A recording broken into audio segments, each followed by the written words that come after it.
Tanpa kita sadari bahwa bukan orang lain sebenarnya yang menghancurkan hidup kita, tapi kita sendirilah yang menghancurkan hidup kita secara perlahan. Untuk sukses, kerja keras saja tidak cukup. Ada banyak komponen yang harus kita ketahui serta kerjakan untuk memenuhi sebuah kesuksesan itu. Sukses itu berpola, begitu juga dengan kegagalan. Kegagalan pun pasti ada polanya. Ada 5 hal yang akan menghancurkan hidupmu secara perlahan. Yang pertama, membandingkan dirimu dengan orang lain. Membandingkan diri kita dengan orang lain kadang dianggap sebagai sebuah motivasi.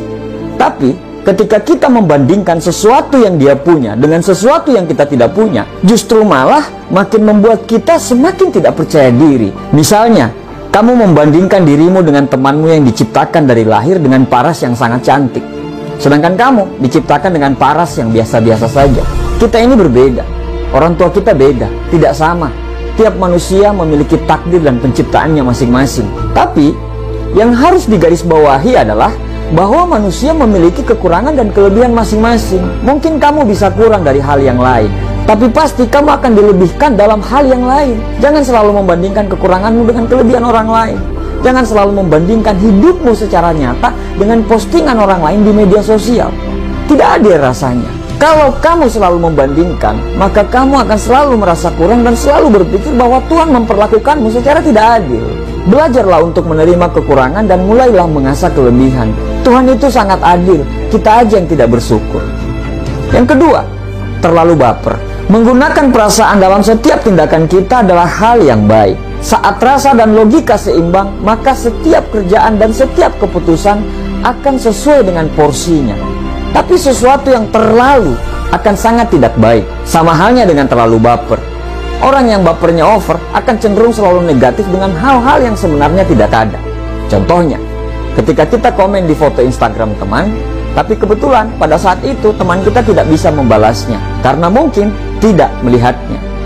Kamu pun menjadi kesal dan terus berpikir kenapa temanmu tidak membalas komen kamu. Akhirnya, banyak prasangka terhadap teman kamu dan juga terhadap dirimu sendiri. Terlalu baper bisa bikin kamu susah menerima kritikan karena menurut kamu kritikan itu bisa menjatuhkan kamu. Terlalu baper akan membuat kamu gampang marah dan akhirnya kamu akan kehilangan banyak teman karena teman-teman kamu menjauhi kamu karena takut menyinggung perasaan kamu yang terlalu sensitif. Kamu akan susah beradaptasi dengan lingkungan baru. Kenapa? Karena kamu orangnya selalu negatif thinking kepada orang lain, apalagi pada orang baru. Jangan terlalu baper dengan postingan orang. Siapa tahu dia hanya ingin mengingatkan dirinya sendiri. Jangan terlalu baper dengan senyuman orang. Mungkin dia seperti itu kepada semua orang. Baper itu bagus, tapi terlalu baper itu bisa menghancurkan hidupmu secara perlahan.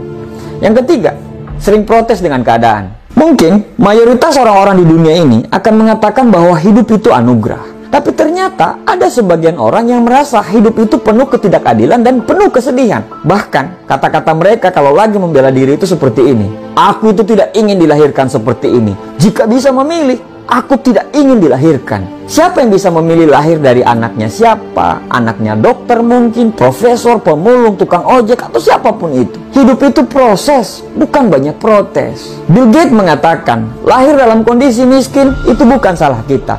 Tapi mati dalam kondisi miskin itu mutlak salah kita. Hidup itu anugerah. Hidup kita ini tidak lama. Jangan habiskan energi dan waktumu hanya untuk merenungi nasib. Jangan sia-siakan usiamu hanya untuk selalu protes dengan keadaan. Lebih baik nikmati dan syukuri apa yang terjadi. Kalaupun sakit dan kepedihan yang diberikan, berarti Tuhan lagi menyuruh kita untuk melatih kesabaran. Karena hidup ini diciptakan dalam 2 kutub. Ada gelap sebelum ada terang. Pasti ada hujan sebelum ada pelangi. Pasti ada kepedihan sebelum ada kebahagiaan. Berbahagialah seberat apapun cobaanmu. Yang keempat, tidak mau beradaptasi dengan perubahan. Hidup ini bukan status quo, menetap, tidak bergerak, dan tidak ada perubahan sama sekali. Hidup ini adalah suatu perjalanan. Ada perjalanan yang mendaki menuju tempat yang lebih tinggi, ada perjalanan menurun, ada yang belok kanan, ada pula yang belok kiri. Kenapa dinosaurus punah? Karena dinosaurus tidak mau berubah. Salah satu ciri-ciri orang yang cerdas adalah dia mampu beradaptasi terhadap perubahan zaman. Hidup ini adalah proses perubahan. Teruslah belajar dan beradaptasi. Kamu akan punah apabila kamu tidak bisa beradaptasi. Yang kelima, dikelilingi oleh orang-orang yang salah. Menjadi apa kita di tahun-tahun yang akan datang, itu akan ditentukan oleh 2 hal. buku apa yang kita baca, dan dengan siapa kita bergaul. Bergaul dengan tukang parfum, maka kita akan selalu wangi.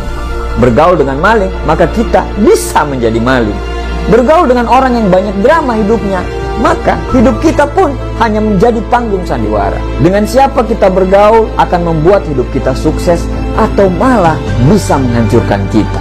Berteman dengan orang baik itu bisa melapangkan rezeki, tapi dikelilingi oleh orang-orang yang baik itu adalah rezeki yang luar biasa.